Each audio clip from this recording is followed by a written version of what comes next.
Zandvoort, a name that translates to sandy bridge in English. The beachside circuit sees plenty of that sand reach the tarmac in real life, and here on iRacing, grip tends to be a premium as well. But that's not the main worry of today's drivers. Having been updated in the last few decades to meet the demands of modern safety, this once fast flow-in course has turned into a technical and testing track.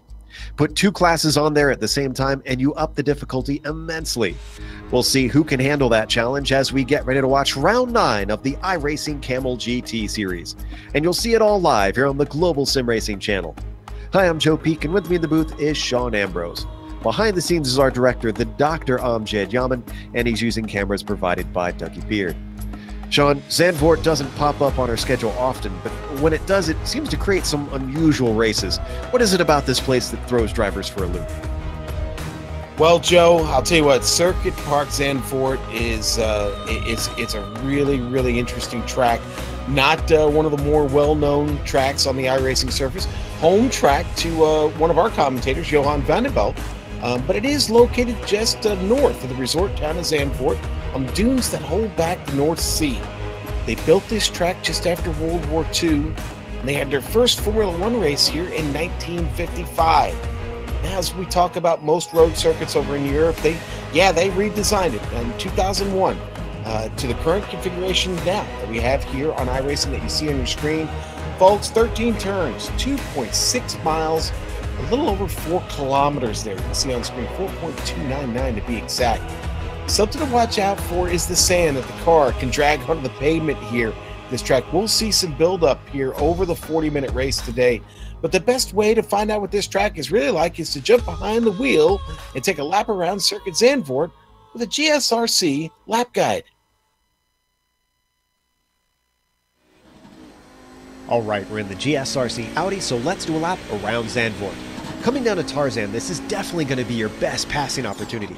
Just be careful because it'll be very easy to get greedy and outbrake yourself into this corner. Notice how much more banking there is than you'd see on a typical road course built today. From there, you'll want to hug the left side and set up for Gerlach. This is very much single file into here, and it blends directly into Hugenholz. This is like a mirrored version of Tarzan, except it's got this steep uphill climb on the exit. It's important that you don't hesitate when getting to the power, because you're coming up to a fast section of the course. Now, in the Audi, Slotemacher isn't flat out, but you need just a short little lift to set yourself up properly. 5 might be flat out for some, but I prefer to get the car steady for the entry into Skivlak. This corner goes on forever, really testing your patience with the throttle. Now we've got a short burst up to Marlborough, which takes us into the newer infield section. The track never fully straightens out on its way into Renault, which is the first of 2 hairpins. The left side tires really take a pounding through this part of the circuit. You'll switch across the track on your way to the next one, which is Vodafone. This turn is a lot more important because once again, it dumps you onto a high-speed straight. It also comes up to a very heavy braking zone for the Audi S. This is about the only other place you're likely to see passes attempted, but drivers can easily get tangled up with one another if they try to enter side by side. From there, you come up to Kumho. You can take a surprising amount of curb to the inside without getting a cut course penalty, so tuck the car in low. In most cars, you won't be lifting until the first corner, but the Audi needs yet more patience, and then eventually you can really mash your foot down.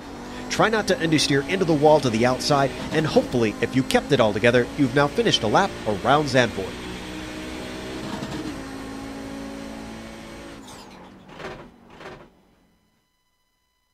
That should give you an idea of just how twisty this place is now. It used to swing around from Marlborough all the way to where Lyondike comes back to the main track on the front stretch. It was just a bunch of fast sweepers there. So very much changed in nature. Now, why don't we take a look, though, at the Points Championship, starting with the prototypes. Of course, Arno Iamaki still in that tight fight with Olenek and Jamie Hall. Look at that now. 4 points between the top 3, and we have only 4 rounds left, including today. That is incredible stuff.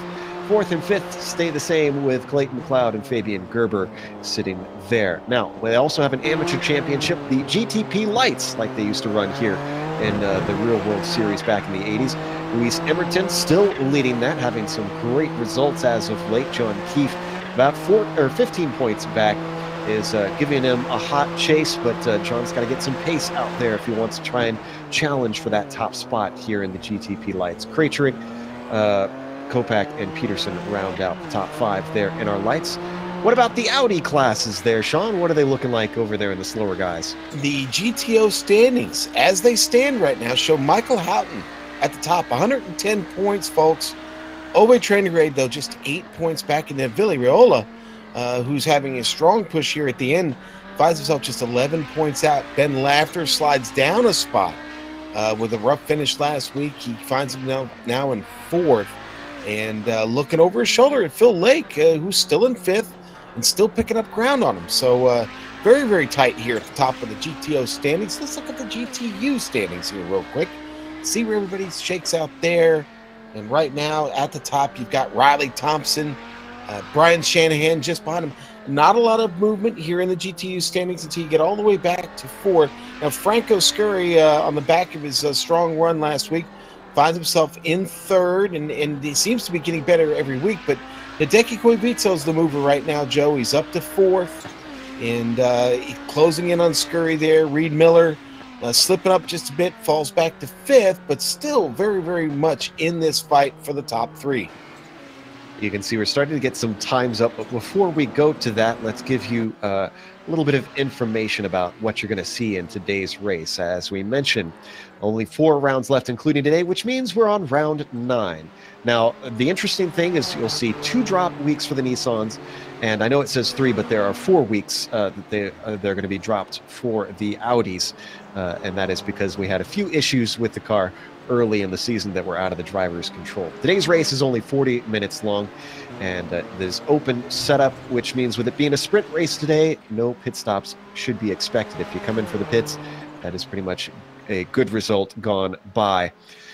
As we take a look at Jamie Hall coming across the line, and is that a timed lap for him? Looks like it will not be. Up at the top of the sheets right now is Fabian Gerber for the Nissans. Willy Rolla, the fastest currently, and the Audis. They get 2 timed laps out there, Sean, and boy, with the difficulty of this track, I wouldn't be surprised if we see a few drivers that screw up either one or both laps. Or both, and that's exactly where I was going to go, Joe, is that, yeah, you run the risk of getting both laps nullified and having to start at the back. Joe, yeah, there are opportunities to pass on this track, but because of the difficulty of some of these corners here, you know, I don't want to start at the back. I want to be up front, so Gerber already done a great job to get both of his laps in, and that last one, what a burner, a 1:23.6, keeps him on the pole. And Ove Trangrade, currently back in the Audi, sits currently on the pole, also working on his second lap now. I was just going to say he overtook Willy Rolla, Yuko Lascala as well, also moved himself ahead of Ruola into second. Now Trangrade's on his second lap right now, so he could yet improve and move that marker farther forward. There we see him on screen in that recognizable blue machine, the number 4, as he traditionally runs out here. Now, Joe, I want to ask you something, okay? I was a spectator for the Lotus 49 broadcast this morning. After the disappointment that Ove suffered there, do you think it's hard to come back and compete in this race and compete to the level that you're going to take home a win, or you think maybe there's some residual carryover there for him from that disappointment?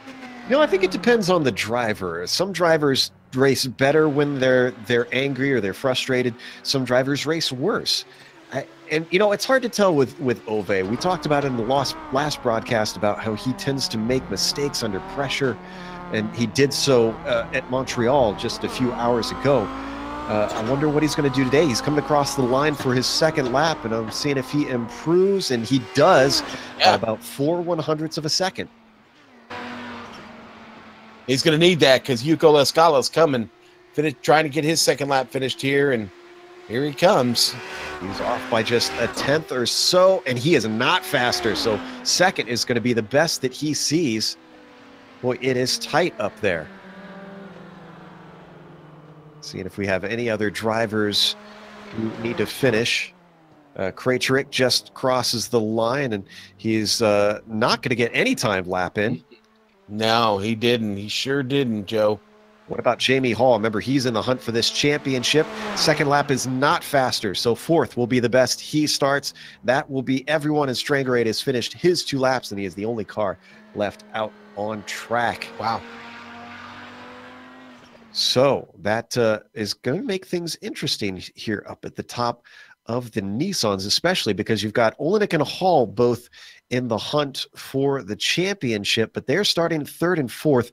Now, are both Gerbers actually who start on the front row? Are they in the championship? Because I know not every driver racing is going to be scored in this championship.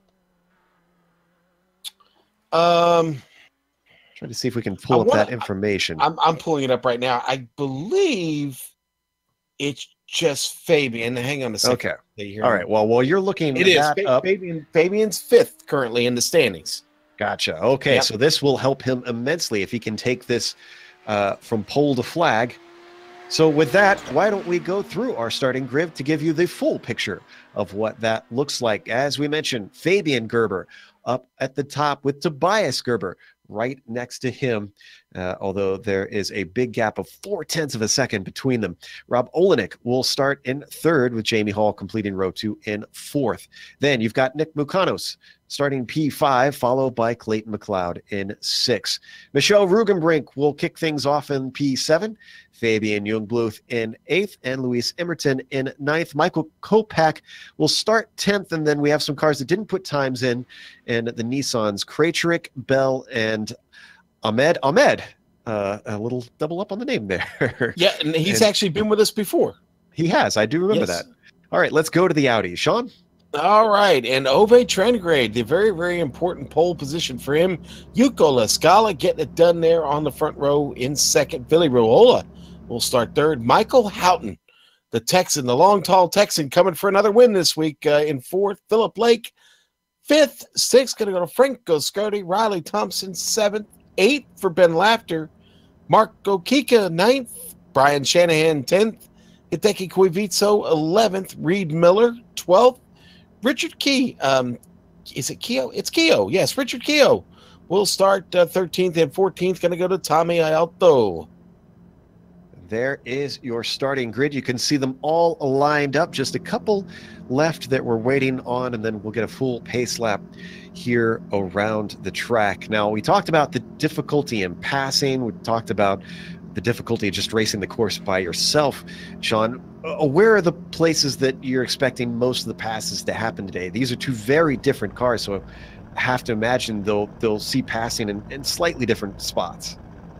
Yeah, Joe, Tarzan, the first turn, Audi S, which is back on the back side of the course, that's turn 10.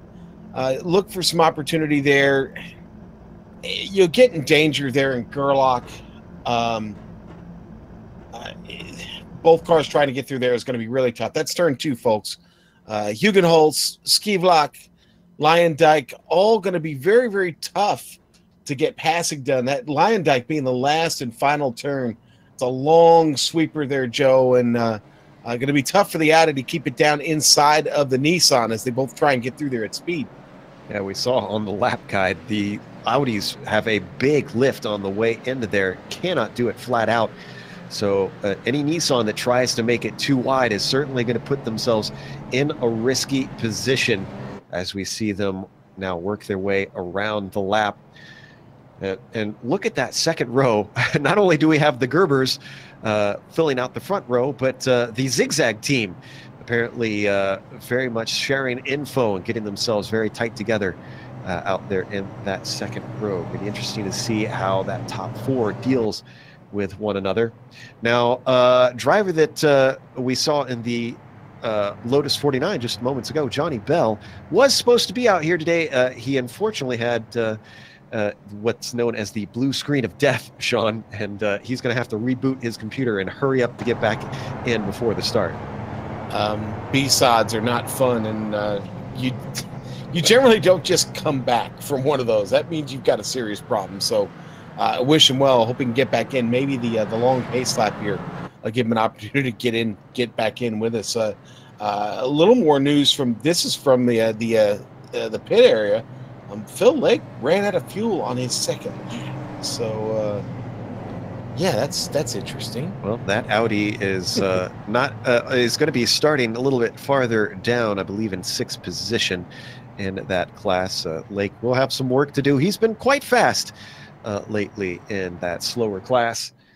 We'll see what he can do from a few rows back. There we see them now coming to the end of the old course and coming onto the new course through some of Bill Zahn's most hated corners, because they're all sponsored names here through Marlboro. And, you know, this part always frustrated me, Sean, because I'm not brave enough to really take the car right up to the edge here, because this straight is so curved on the entry into Renault. Yeah, it really is. And let's face it, Renault is, I almost want to say it's more of a 90-degree, maybe a little more reminiscent of Watkins Glen. It's kind of a 90 through there, and then you've got to set yourself up to get then down through Vodafone. It's a very, very technical part of this course, and one that we'll probably see a few guys pick up some off-track incidents. And the walls come up very quick in those areas. You have runoff in the apex of the turns, but getting in under braking, it's the Armco barrier comes up very, very, very soon. They certainly do. And, you know, honestly, I always consider them more hairpins, back-to-back hairpins. And frankly, any track designer that puts hairpins back-to-back in opposite directions, I have some very stern words for them that I can't say on air. But as we come through the Audi S now, we're getting towards the end of the lap up to Kumho. And then we'll go racing for 40 minutes here in round 9. And the Kamel GT Series official racing here on iRacing, but there's no incident limit. We should remind our viewers. So these drivers can continue on even if they have a number of offs, although with the barriers so close, it'll be tough to rack them up without having some damage on the car. Roof pace car now coming around the final corner through Lion Dyke, named after the Indianapolis 500 winner, famous IndyCar driver. And this pace car is going to have to really weave through this entry, which is a tough one. I'm sure the drivers will be grateful that they have no scheduled stops. It is very narrow on the way in there. The green flag comes out immediately, and wow, Tobias was caught napping. We're already going 3 wide for the Nissans. Oh, this is not good. And that second car in the zigzag team decides to back out of it as they get through Tarzan. Let's go to the Nissan, or the Audis. Big start for Ove Trengrade. Yuko Lascala actually fell asleep on the start, backed everybody up behind him. Billy Raiola, Michael Houghton almost ran him over. Franco Scurry getting sideways through the turn back there.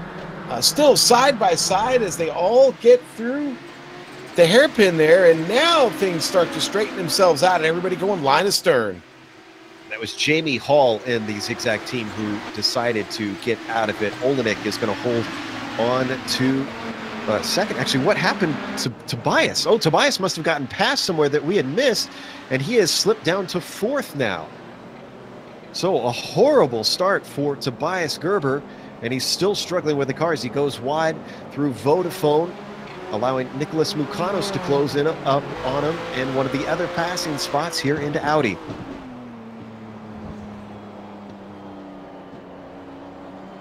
See very much a train forming behind him. Mukanos also has McLeod, Rugenbrink, Emerton, and Jungbluth behind him.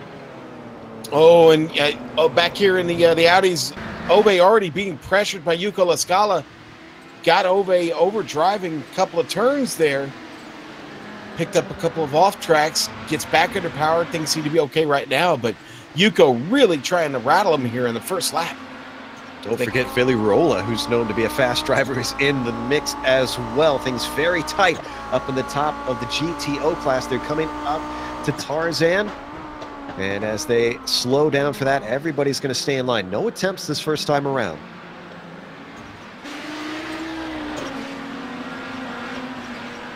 Yeah, so far so good in the Audis. Everybody gets through that first lap clean. No big spins or incidents there off the start.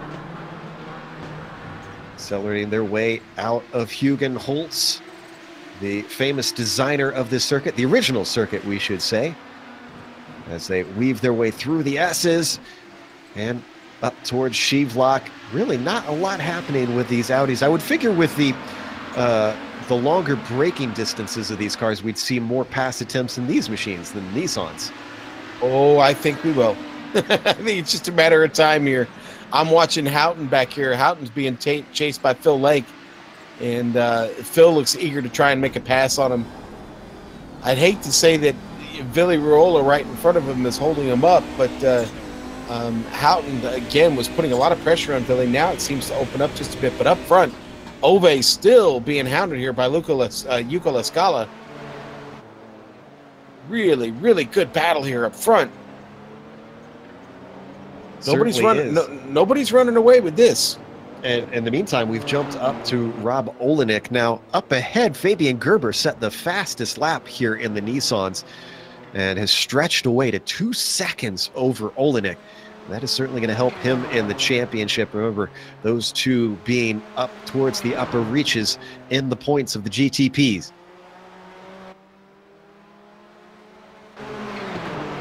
Back down in 6th, McLeod and Rugenbrink in a nice little battle themselves. Rugenbrink in that purple silk cut machine with the Nissan colors on Clayton McLeod as they head up to Renault here, having to be oh so patient. This is a car that I would imagine, Sean, is painfully tough to be fast in around this course because it does not like slow corners. No, it really doesn't, Joe. It doesn't at all. I would agree with you there. Rugenbrink, though, looking for opportunity here. Yeah, he's certainly putting the pressure on. And also a car known for not liking curbs, of which there are plenty around this track. All right, battle for the lead in the Audis, Joe. It's time. Yuko Lascala, tired of following, looking for something here. Villaruola right there to pick it up if anybody makes a mistake. When Ove knows it, he goes defensive down into the Audi S. Now this is such a narrow part of the track. As they break for it, they're not going to go too wide. And still, Lascala is not giving up and holding right under the rear wing. Well, he got a great run out of that last turn. It gets it again, too. Wow. This is going to be the critical one coming out of Lyondike. And look at Trangrade. He stretches away slightly, but not enough. And Lascala is going to be within the slipstream. Trangrade defensive for the second time within a lap. And still, Yuko, oh, this time he does give it a try. He breaks deep, going around the outside of the banking. Doesn't quite make it work, though. Oh, gets the door shut on there again. Wow, Yuko is really, really working on him. Yeah, and this has allowed Villaruola to be right underneath the two of them as well. Now they get a good exit, so they put some distance on Villy here as they climb up the hill towards Shevlock. And this time, Trangrade's going to be safe without having to defend. Boy, tense moments, though, for the Norwegian, who is leading for the second time today in a different series. Boy, and Lascala got to be careful. Boy, he almost had four wheels over on the other side of the curb there. Don't want to get a slowdown penalty when you're chasing. And, you know, just behind them, Michael Houghton is really struggling to keep Phil Lake away from him. Phil just keeps pressing it, breaking deeper, keeps taking looks to the inside. Phil seems to be really dialed in, and Houghton got to be careful himself, who almost looked like to get four wheels off the track there. And again, if you're being chased right now, you don't want to pick up anything that's going to slow you down. Certainly not. Houghton has been dealing with it beautifully. Philip, remember, he had a bad second qualifying because he couldn't complete his second lap. So you have to think that he might be slightly out of place here and is trying to make forward progress to see if he can get up with our top guys. But right now, our top five only separated by, looks like a mere 4 seconds or so here. Yeah, a little less than that, actually. About 2.5 seconds, actually. So, yeah, they've really, really got good pace right now. Not missing a whole lot in the Nissans at the moment. The gap has increased to 4 seconds between Gerber and Olenek. So, really, this is where the action is down in the GTO class. And it's still going to be a while before they catch the GTOs. Not going to be a quick and easy task catching this field today. Well, I'm sure they're grateful to have as much time before they catch them as possible. As we detailed, very few long straights around this track. It'll be tough dealing with that traffic as we continue to watch this battle with our top GTO drivers. Yuko and Ove still are going to stay. Ove in the lead, Yuko in second. And, you know, Joe, we missed it, but Brian Shanahan, poor Brian, had trouble out of turn 2, out of Gerlach. He nosed it into the wall, hurt the car really bad. He's still in the pit lane. And no spare cars in this series, so he is going to have to sit in there and take the repairs if he wants to get back out on track. Meanwhile, well, and there was a spin that we heard on track. Who was that? Who was that? Well, might have been a false alarm. But you saw on screen Gerber catching up to some of this traffic now.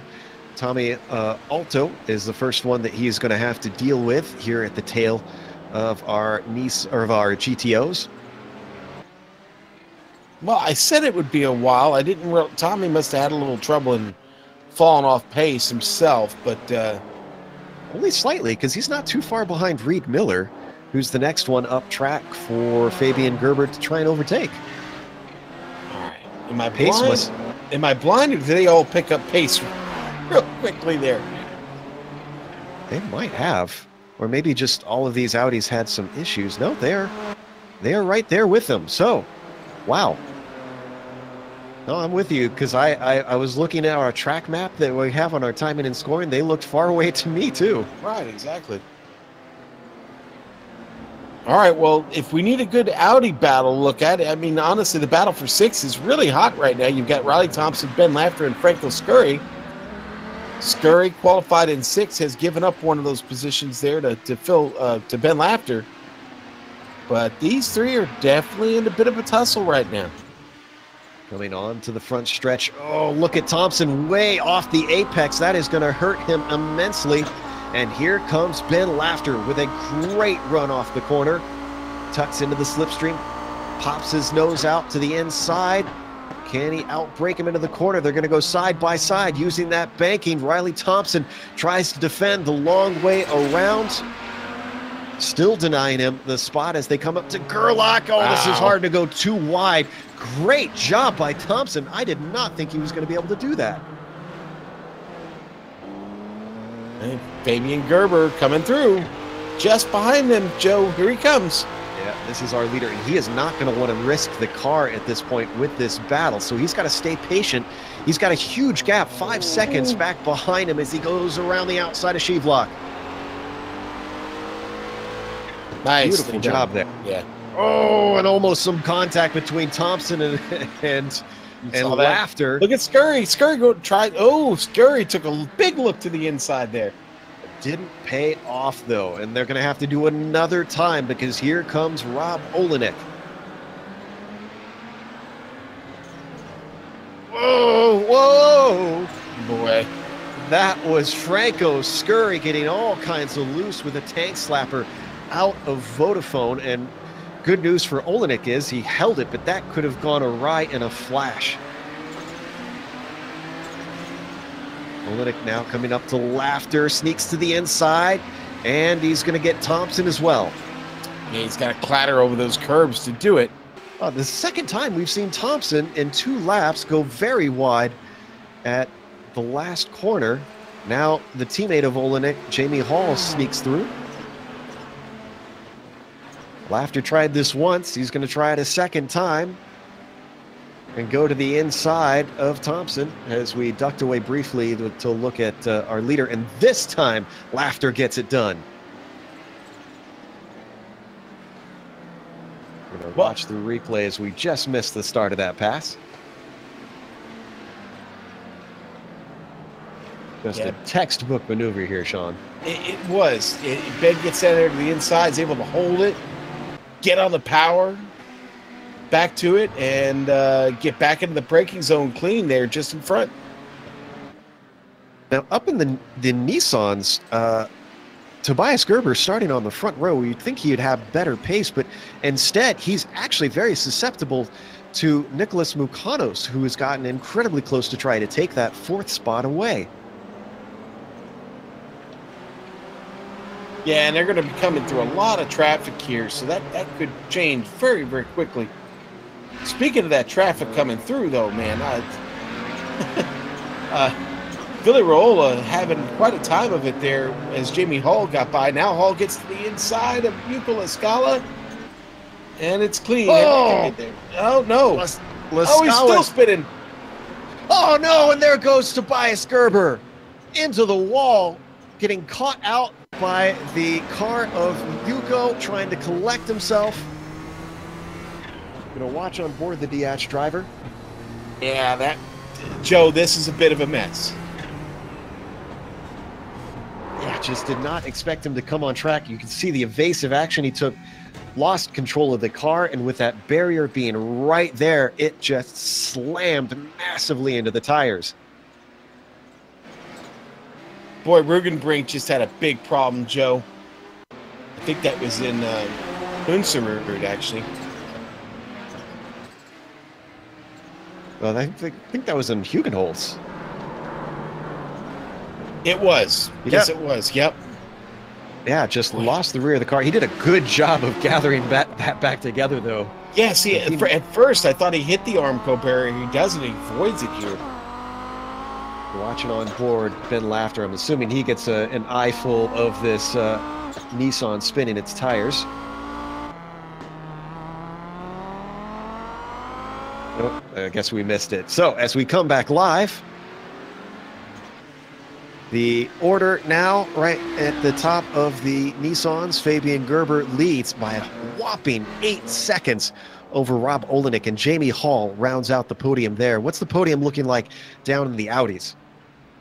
Well, Joe, it's still Ove Trengrade at the front. He's made very few mistakes. He's handled the traffic really well. But Villarreal is only a second behind him. And he has handled the traffic well. He had a close call here a moment ago down the last lap. But still very much in this. Now, Houghton, not that much further behind. Houghton's still having a good run here. His problem has been letting the traffic by. And he's got more traffic to deal with now as we talk about him completing the podium. He's got more of the Nissans rolling through here on his outside. He's still being chased very closely by Phil Lake and Yuko Lascala. Those, man, that was close. Yeah, that was Krejcik trying to who was that he was getting by there? That was Houghton. Man, that is pushing the issue. And Slotemacher there is another one of those corners, Sean, where the Audi you would think would be flat out, but I found in my laps I just could not keep the foot down. Yeah, you got to lift through there. Kind of like getting through the kink at Road America. You know, you think you can go flat out right there, but you really can't. You got to give it a little bit of lift. Right on board with Lascala trying to recover from his mistake. He's right now behind Lake, who is in that battle with Houghton. Oof, look at him gain under braking, but he's a little too hot into there. Manages to keep the car on track. Now, Yuko did not lose too much time, we should point out, is he's actually still within visual range of our leader, Trengrade. Oh, yeah. Yeah, absolutely. Yeah, what, in 5th? Yeah, the top 5 are solid. The rest of the field behind him, you got to go for 6.5 seconds back to Ben Laughter. So this is a great battle here in the top 5.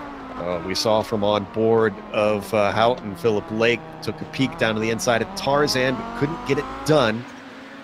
Boy, these guys are closely, tightly packed up in the top 5 as you documented. And I think we're going to see some hard racing, some intense racing all the way to the end, which is not going to help our Nissans every time they have to get through these guys, because none of these 5 are going to want to give an inch. No.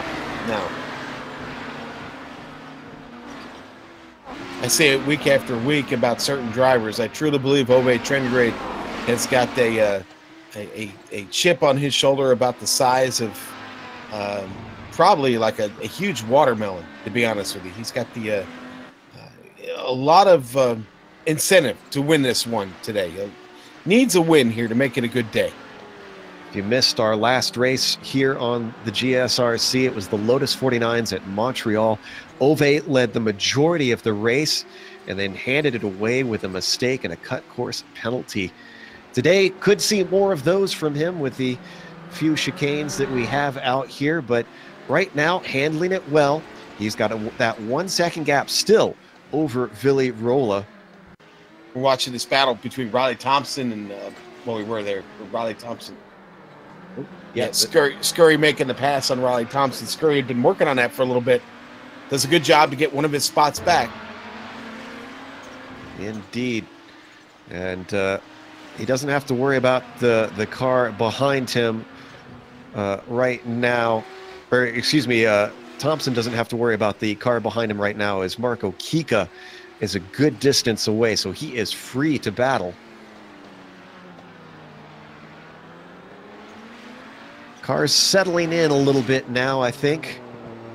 Not too many that are terribly close to one another other than those top 5, and even then, they're spreading apart a little bit. The closest between them is for 4th place between Houghton and Lake at the moment.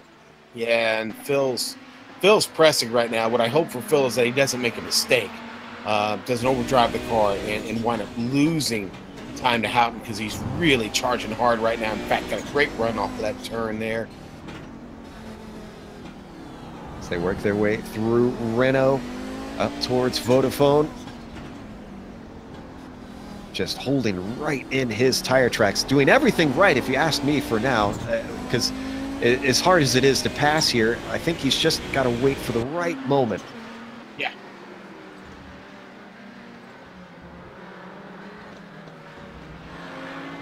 Really hounding him in that green and black machine.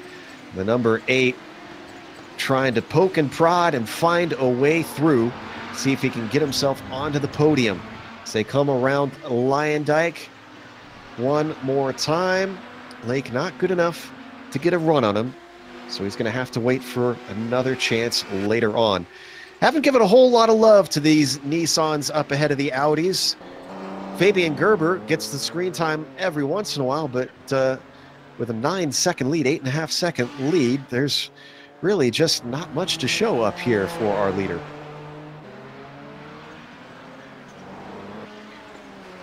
This is the kind of race that Fabian's been needing in this season, though, Sean. Yeah. Listen, you'll take those when you can get it. This should be a good result for Fabian today. If he could just keep the wheels on the track and everything in the gray, he'll get a good result.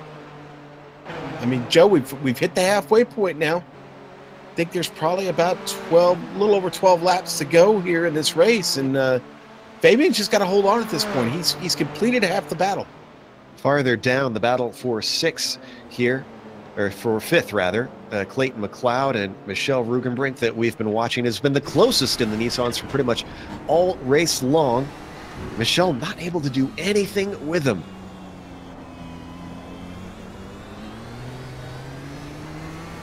You know, back to our leader, Fabian Gerber. He's approaching the Audi traffic again, and boy, this is where we'll see what he's really made of as he makes his way through again a second time. First time, maybe you're a little lucky. Second time, you might have to do a little bit more work. We'll see here. Yeah, he's coming up to Marco Kika, and I think he should be able to get him with ease on the braking, and even before the braking here for Kumho, and he's solidly around without being held up at all. Few more cars up ahead of them, pretty much all one at a time, which is exactly what he's going to want for now. Doesn't want to come up on any battles. Really, the first one that he'll have to deal with is that battle for 3rd between Lake and Houghton, and that is a ways up the road. Yeah, and you know, the Lake Houghton battle, I gotta tell you, this has been one of the best battles we've seen in a bit here. These two have been at it since the green flag dropped, and there is no give up in Philip Lake right now. He keeps pressing, did it right there, heading into Marlboro. Yeah, definitely keeping the pressure on, seeing if any opening is going to reveal itself to Philip Lake, but so far no such luck. The only position that he's really gained is because of Yuko's mistake. And surprisingly here, I would have thought that Yuko would have been able to catch them and start to try and make up some spots, but he's been stuck back with a big gap as he makes another mistake that we didn't see on screen there, into the Audi S. Yuko has a little bit of damage on the left front, right around the top of the fender, and I'm wondering if maybe just a little bit of suspension damage on that car has him not at optimum strength right now, Joe. I just can't explain it otherwise. Maybe not his favorite track. I find that hard to believe, but you know, could be a couple factors sliding through the turn there. Yuko Lascala's Fabian Gerber gets right up on the rear wing. He's going to work his way around the outside of Gerlach, and he gets that one done. Now he comes up to the battle we keep talking about. Is this gun going to be a little bit harder? Is it going to be more patient? Maybe give it more time? Boy, this straight is not quite straight here up through Slotemacher and then turn 5. And indeed, he waits until Sheevlock and just scythes his way around the outside with the downforce. It's like weaving a basket. Watching him hit through the traffic. This is the most exciting basket weaving I've ever seen, Sean. I miss my basket weaving days, I'll tell you. I didn't know you actually did so. All right. Well, Willy Rolla definitely feeling a little bit under threat now because he is going defensive through Vodafone. Yep. Houghton isn't able to get a move on him, but he's within 2 car lengths.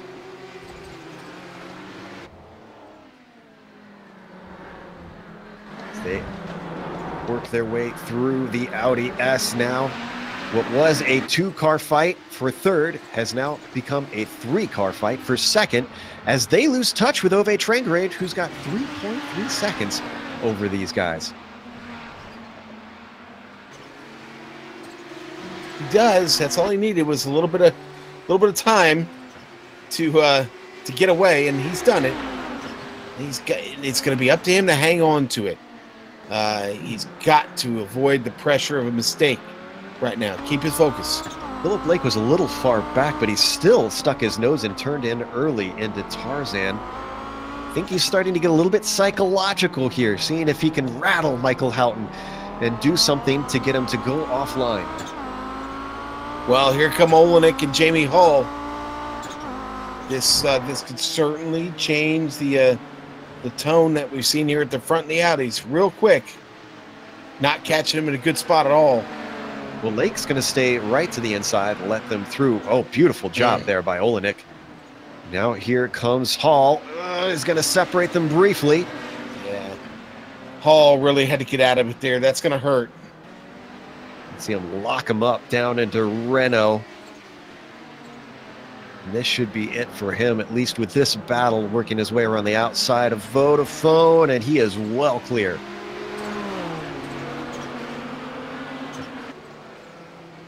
Okay. Well, all this is done has now allowed Yuko to get into the mix now. So 2 cars, 3 cars, now 4 cars.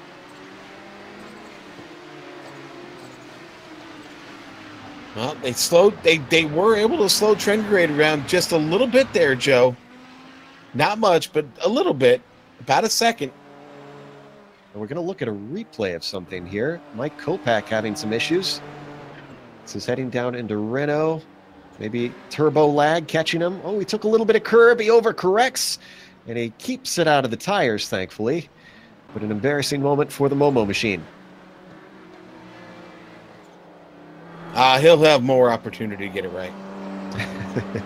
Still 13 minutes left to go, but we're almost 3/4 of the way through this race. There you see our leader in the GTOs, Ove Trangrade. As you mentioned, that gap now down to 2.5 seconds. Traffic continuing to ebb and flow with the gap between all of the cars out on track. There comes one more. This Nissan is Nicholas Mukanos. Mukanos, relatively quiet race for him, sitting in 4th. And there's a battle between 2 Nissans still going on behind them. That is Clayton McLeod, who is very much in a hurry, not looking to wait too long because Rugenbrink is breathing down his neck. Yeah, he sure is. Boy, it seems like Rugenbrink's been chasing him for quite a while, Joe. Almost the whole race, really. Yeah. And this has been a bit of a tangled mess trying to get through these battling Audis. No incidents so far, and you can see Rugenbrink held up on the exit as we rode on board because Willy Rolla could not put his car anywhere else. Oh, and Rugenbrink, he's heading into the pits. Yep, Joe. He just got it off in the dirt. I'm trying to find... He got it off... This wouldn't cause him a meatball, I would think. Yeah, well, he got it off in the dirt at in Lyondike. Actually, between 12 and 13. Maybe just... You know what? I suspect maybe he cut it too short on fuel and just had to take a splash and dash. He did take his free car while he was in there.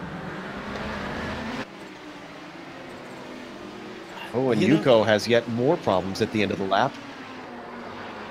Oh, excuse me. Yuko finally gets a spot, we understand, away from Philip Lake. Boy, we just... I know we're in replay. Okay, we'll go back to it. We'll watch this pass here. All right, Philip Lake just got punted off the track by... let's see, who that was. That was that Fabian Jungbluth coming by. Jungbluth just got a run on him, massive run on him. Clips Phil. Phil goes running all the way off into the dirt and the sand. The most dreaded word in racing and sim racing, I think, got him, which is netcode. Because he wasn't, we're going to watch from onboard Fabian. This should give us a good view. I don't think Fabian did anything wrong. Yeah, you see that car never touched from my angle there.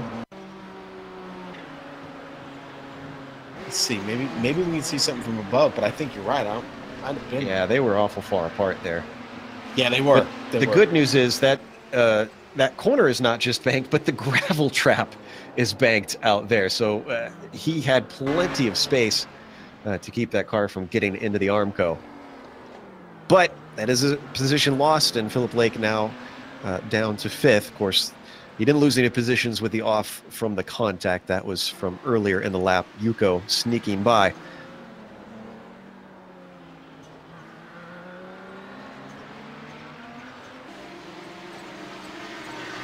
Well, now, Michael Houghton now finds himself on a podium spot because of that, Joe. Something happened to Rugenbrink. Oh, excuse me. He had that pit stop. My memory left me for a moment, Sean. Excuse me. Yeah, Rugenbrink, I think will be fine, but he's certainly not going to get the position that he had hoped for. No, certainly not. He slots in back in 9th out of 10 of our Nissans still running. Meanwhile, we continue to watch this battle here, where Houghton, La Scala, and Ruola cannot get away from one another. We ride on board with the Finn, Yuka.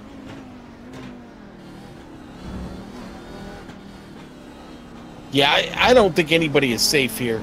To be really honest with you, this is a good grouping, and I really think they still have a legitimate shot to go catch Ove. Yeah, I was just about to say, even Ove isn't safe. At 2 seconds ahead of them, we've seen the traffic can play havoc. We've seen mistakes can be made. So Ove's really got to buckle down and focus on hitting his marks here for the remaining 8 minutes. Now, they've got a couple of Nissans behind them that are coming up quick, and I think that'll be all they see before the end of the race. Here comes Rugenbrink, and I think Kopak is the next one behind him, so they'll have to deal with those two. I don't know if they'll have to deal with anybody else before this is over, though. Yeah, I don't see any other Nissans anywhere near, so that should be it. Gerber a long way back. He's the leader in our Nissans and should be the last one to have to pass them if he catches them, and that's a big if, though. We've seen how quickly these Nissans gain ground. Wow, La Scala, we watched from on board Rugenbrink there, had a big mistake on the entry into Shevelock and had to cause Michelle to back it up.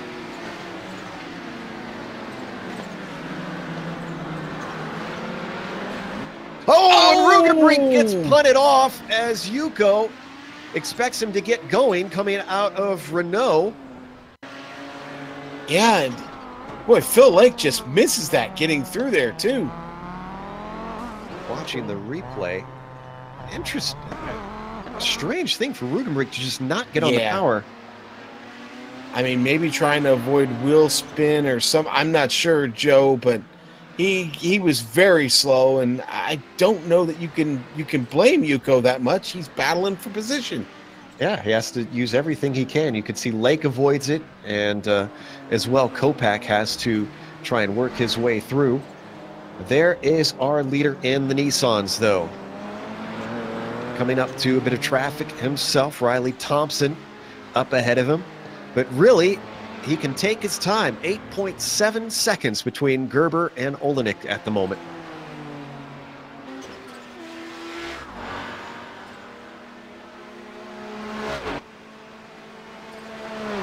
I have to confess, Sean, I expected a lot more chaos out here today with how tight and twisty this track is and with the number of cars out in the field, but this has been a very well-behaved field.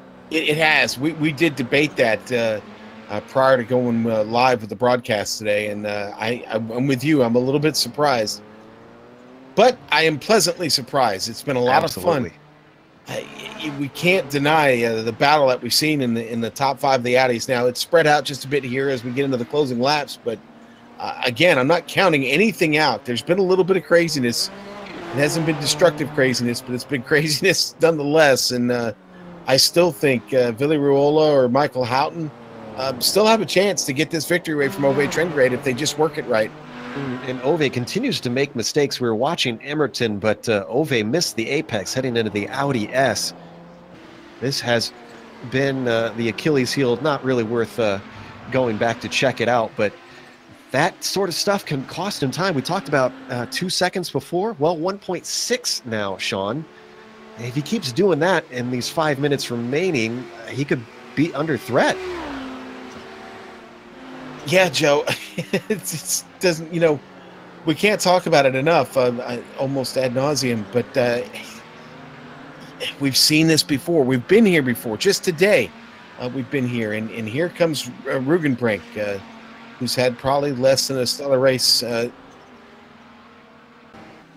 Sorry about the replay there. A little bit of a error on our part, but it's okay. We'll get through it. So we watch Yuko trying to recover from his early race mistake and just not making the progress I think he would have wanted. Here comes Ruola. It is now 1.1 seconds, Joe. What, about 3.5 laps to go? Just under 4 minutes? Game on. Game on. Absolutely. Here comes Michael Houghton. And if these two start fighting side by side, you can lose a lot of time in some of these more technical portions. That could bring Houghton in to see if maybe he could sneak a win with these two. I'm sitting here thinking to myself, can Houghton go 2 in a row? You can't count anything out, especially in the iRacing Kamel GT series, as you ride on board with Trengade looking back at Vili Ruola. Down to 4 minutes to go. It is now 1.3 seconds between them. Make that 1.1 seconds between them. Oh, and Yuko is off course and his engine is smoking. This is driver error coming out of Kumho. Joey's going to nose it in there. And yeah, that boy, it seemed like he maybe just got in a little bit hot here.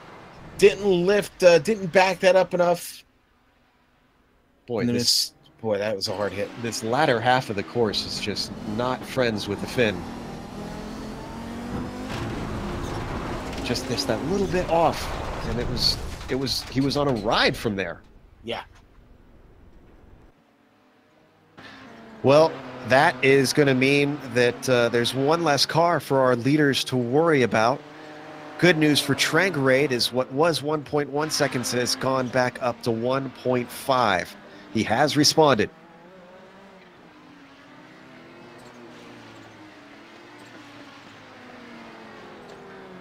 The seconds continue to tick down in this 40-minute race, excuse me. And, well, Clayton McLeod was worried about what was behind for most of this race, trying to hold off Rugenbrink. Now that he's been freed up, he's put the hammer down, and he's trying to see if he can peel fourth away from Nick Mukanos.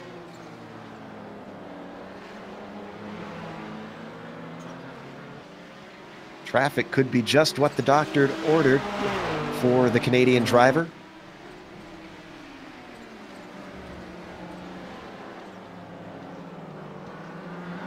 As they work their way through the Audi S, that is the car of Ben Laughter up ahead of him. You can see that is put Mukanos a little bit on the back foot, sneaks through, but traffic giveth and traffic taketh, and Clayton McLeod is held up as well.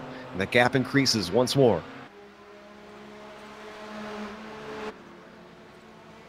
Wow. Ove Trengade gave up a lot of time there, letting Rob Olenek get by clean.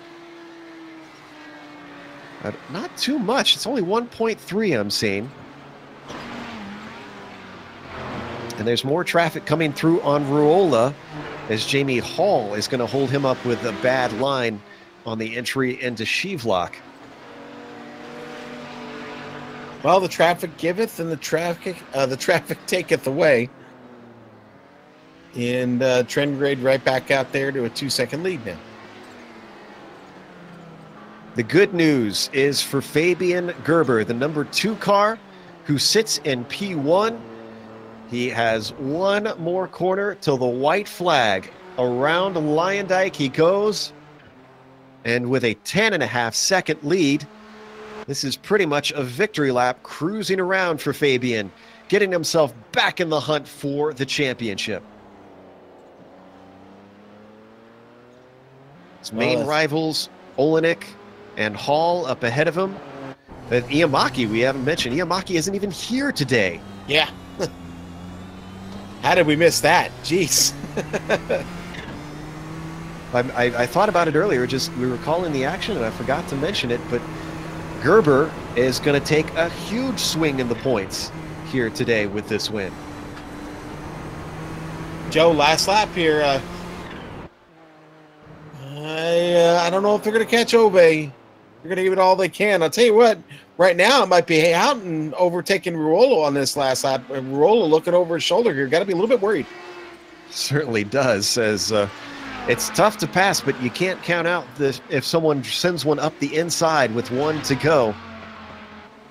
There's going to be no such worries for our overall leader as we watch him work his way through the Audi S.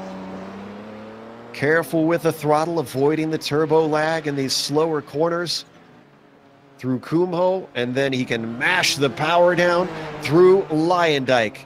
Coming to the main straight, Fabian Gerber is going to take the win here in round 9 at Zandvoort. Clinical win here for the DH driver. Just a few more to go for Ove Trangrade. He missed out on the win in the Lotus 49 over in Canada. The Norwegian looking to make up for the error, and I think he's going to do it. The final corner, nice and easy. Ove Trangrade is your winner in the GTO class at Zandvoort. Well, that's a well-earned win right there for him. Going to be a little bit of redemption. 7th place very much in a fight. That's Kika and Riley Thompson as they head through the Audi S. Kika had a go, couldn't quite make it work. Thompson, oh, he doesn't defend though. Here comes Kika, tips him in the side. Thompson tries to hold on to it. He does. Kika lets him back onto the course, and I think that one is going to go to Thompson. Well, that was good sportsmanship there by Kika.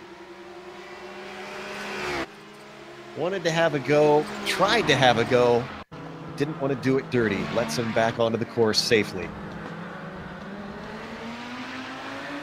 I kind of expected, I was so shocked that Thompson did not defend the inside here.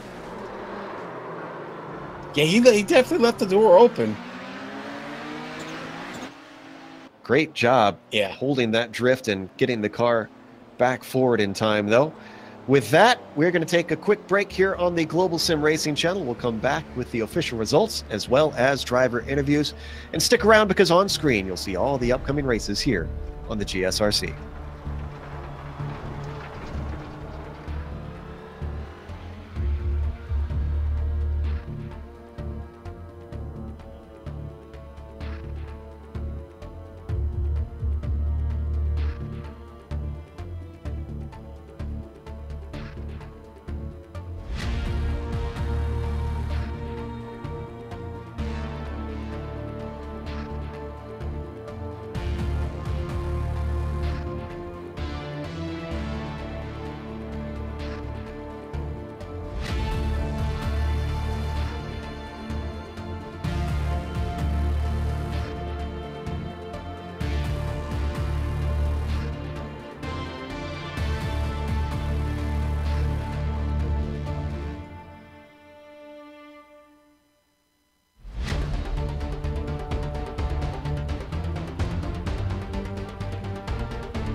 Welcome back to Circuit Park Zandvoort, hosting round 9 in the iRacing Kamel GT series, and Fabian Gerber. We talked about how he was just down in the points, and well, he's heading up in the points with a dominant win here today. Rob Olenek had no answer for him, although he held off his teammate Jamie Hall, who gets a nice podium today. That should at least keep them in the hunt on the championship. Nicholas Mukanos gets a 4th, having to fend off Clayton McLeod late in the race. Clayton getting a top 5. Luis Emerton, our leader in the GTP standings, or GT amateur standings, GT Lights, comes home with a nice 6th. And with John Keefe not being here today, that will extend his lead. Fabian Jungbluth gets 7th, with Martin Krejcik coming home with 8th. A little bit of damage on that car from netcode contact early on. Michael Kopak gets a 9th position, and Michelle Rugenbrink rounds out our Nissans who finished today in a top 10. All right, let's go to the Audi GTO, and Ove Trengrade with a big win. A little redemption for him today. Congratulations. Philly Raiola will finish 2nd. Michael Houghton, the Texan, brings it home in 3rd on the podium. Philip in and around the lake, 4th. Ben Lafter, 5th. 6th, going to go to Franco Scurry, right where he started. You know what? That's a solid race for him. Good job, Franco. Riley Thompson will finish 7th. Marco Kika, 8th. 9th, going to go to Hideki Koivic. A rough run for him today. Reed Miller, 10th. Richard Keogh will finish 11th. Let's see here. We'll go down the list. Tommy Ayalto finishing 12th. Yuko La Scala will wind up 13th. Now, 24th overall, 11th in class, going to be Tobias Gerber. We saw the trouble he had earlier. It's going to be Brian Shanahan, who was the first Audi GTO to find some big trouble. He'll finish 14th today. Johnny Bell and Ahmed did not start this race. Johnny Bell had that blue screen of death that we talked about earlier. And folks, if you don't know what a blue screen of death is, maybe you're not old enough to Google that. It's an interesting read.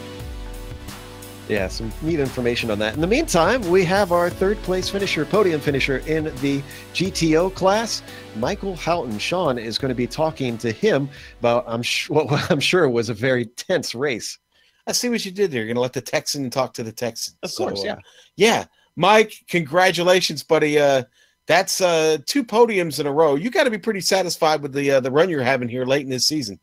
Yeah, man, it feels good. I just wish I had another 5 or 10 minutes there at the end. I started to feel real good and pushing real hard there to catch Rolla. Yeah, I think if you'd have had 4 or 5 more laps, I think you might have found a way to get around him. Certainly one of the toughest guys in this series to pass. But tell us, how did it all come together for you here today at Zandvoort? I had a good start. I think I started in 4th. The entry into turn 1 was a little hectic, but I managed to retain 4th. And then when the Nissan started coming around, it was insanity. I remember seeing 4 or 5 of them in my rearview mirror. It looked like a pack of lions going into the last 3 or 4 corners. And yeah, I'm pretty happy with the result. I'm lucky I didn't get taken out today. Yeah, well, Joe and I speculated before the broadcast. We talked about this a few minutes ago about the fact that it may not be a great race today, that there might be a lot of tragedy out there for you guys. But for the most part, really kept it together throughout the run.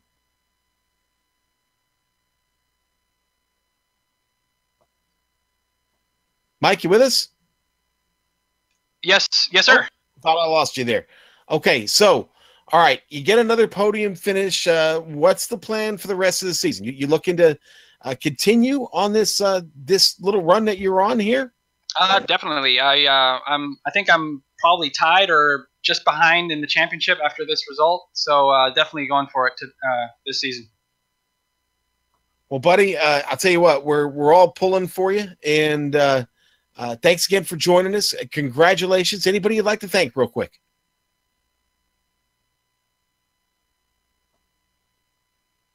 I'd like to thank Robin and all my followers, and thank you guys for doing this every week. It's amazing. Thank you. All right, and our thanks to Michael Houghton. Pretty amazing himself. Joe, let's see who we got here to talk to now. We got. I think we have the driver that finished behind him. Philip Lake is waiting to talk to us, and I certainly would like to talk to Phil. First of all, a little bit about the start of things with the qualifying. What happened with the fuel? I got my numbers wrong, and I ran out of fuel just going into the last double right-hander, and I had a couple of tenths, so I maybe would have jumped up a couple of spots on the grid. We wondered if maybe you were slightly out of place the way you were pressurizing the cars in front for much of it. Talk to us about fighting with Houghton and the other drivers for much of that race. Is it a case of just needing to wait for a mistake to get any sort of chance to pass, or what's it like down in the car? Pretty much, yeah. Usually I'm running around in the mid pack with Ben and Franco and Riley and those guys, and this week I put in a lot more effort in practice to try and bridge that gap to the top five. So I was happy to be up there anyway. But you're just waiting for mistakes. There's no easy place to pass other than maybe turn one. It's just waiting for mistakes, and unfortunately I made mistakes today. Now, speaking of waiting for mistakes, next week is going to be the Nordschleife. That is one known for attrition. Do you see yourself faring well there? Do you consider that a strong track, or are you one of the drivers that tends to dread that one showing up? It isn't a strong track for me, but we've just recently completed the 24 hours, so maybe I'll be a bit better there now. All right. Well, best of luck to you out in Germany, and we hope to see you next week. Thanks, Joe. Thanks, guys. That's Philip Lake, fourth place finisher in the GTOs. And Sean, it looks like you found Ben Laughter, who we're continuing the trend, finished behind Philip Lake. Yes, he did. So we got Michael Houghton, Philip Lake, and now Ben Laughter. Ben, you know what? Just off the podium, good fighting out there today, though. You had a good one going there with Raleigh Thompson for a while, and talk to us about the battles on track. What was it like? Yeah, well, the competition level has been getting fiercer and fiercer, and now today's mid pack is the podium of last season. So it's getting really tough out there. Franco has picked up a lot of pace. Riley, I've been practicing a lot with him lately, and he and I are so even on pace it's scary. But I managed to get one on him today. See, this is why you don't share your secrets with guys there. Ben, you should know better than that. Yeah, I should stop sharing stuff. Yeah.